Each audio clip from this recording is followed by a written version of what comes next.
Beberapa sorotan lain, Bank Indonesia mengingatkan pentingnya sinergi kebijakan moneter, fiskal, dan sektor keuangan untuk mendorong pertumbuhan ekonomi. BI mengakui dinamika global cukup memberikan tekanan bagi perekonomian domestik tahun lalu. Selain sinergi, BI mengungkap sejumlah reformasi struktural di berbagai bidang lain guna memacu pertumbuhan ekonomi. Daya saing dan produktivitas serta sektor industri perlu lebih dipacu.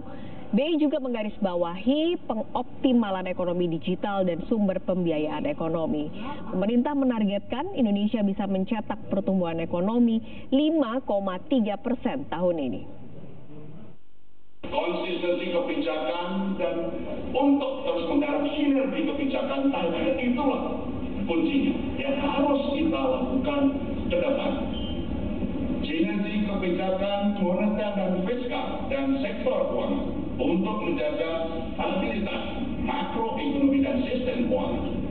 Itu sudah kunci untuk bagaimana meletakkan dasar dan menjaga agar pertumbuhan ekonomi terus akan lebih baik.